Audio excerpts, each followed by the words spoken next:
તો આ તરફ ભાવનગરથી મહત્વના સમાચાર પ્રાપ્ત થઈ રહ્યા છે।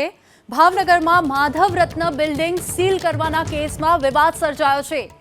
માધવ રત્ન બિલ્ડિંગ સીલ કરવાથી વિવાદ સર્જાયો। ડાયમંડ એસોસિએશનના પ્રમુખ સહિત 4 સામે ગુનો નોંધાતા આક્રોશ ફેલાયો છે।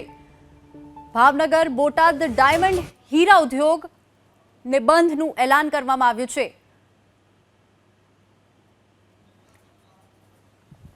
તો આજ મામલે સમગ્ર માહિતી સાથે સંવાદદાતા પાર્થ અમારી સાથે જોડાઈ ગયા છે। પાર્થ, ભાવનગરમાં જે ડાયમંડ એસોસિએશનને બંધ કરવાનું એલાન કરવામાં આવ્યું છે, શું છે તેને લઈને વિગતો? બિલ્ડિંગને જે સીલ કરવાના કેસમાં વિવાદ પણ સર્જાયો છે, દર્શકોને જણાવો શું છે વિગતો? જણાવું, ભાવનગર શહેરનું માધવ રત્ન બિલ્ડિંગ કે જે ફાયર સેફટીના અભાવે 2 દિવસ પહેલા સીલ મારવામાં આવ્યું હતું। જે સીલ મારતા સમયે જે મહાનગરપાલિકાની ટીમ છે તેમાં ફરજ રૂકાવટ અંગેનો એક ગુનો દાખલ કરવામાં આવ્યો છે। આ ગુનામાં ભાવનગર ડાયમંડ એસોસિએશનના પ્રમુખ જે ઘનશ્યામભાઈ ચોરસિયા છે તેમની સામે ગુનો દાખલ કરવામાં આવ્યો છે અને સાથે જ અન્ય કુલ 3 મળીને 4 વિરુદ્ધ ગુનો દાખલ કરવામાં આવ્યો છે।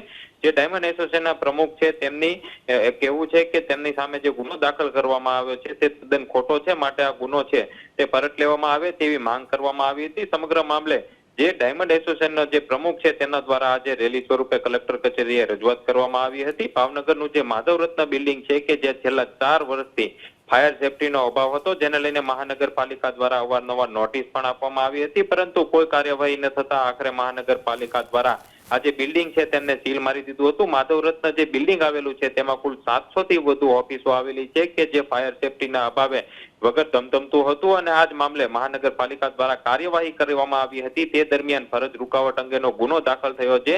જે સમગ્ર મામલે હાલ જે ડાયમંડ એસોસિએશનના પ્રમુખ છે તેમના દ્વારા એક બંધનું એલાન આપવામાં આવ્યું છે, માટે આવતીકાલે ભાવનગર અને બોટાદ જિલ્લાના જે હીરા ઉદ્યોગના કારખાનાઓ છે તેમને બંધ પાડવામાં આવશે તેવી રજૂઆત કરવામાં આવી છે અને હાલ તો આ મામલે પોલીસ દ્વારા પણ કાર્યવાહી કરવામાં આવી છે। કુલ 4 વિરુદ્ધ નિલંબક પોલીસની અંદર ગુનો દાખલ કરવામાં આવ્યો છે। જી પાર્થ, આભાર સમગ્ર માહિતી બદલ, આપનો ખૂબ ખૂબ આભાર।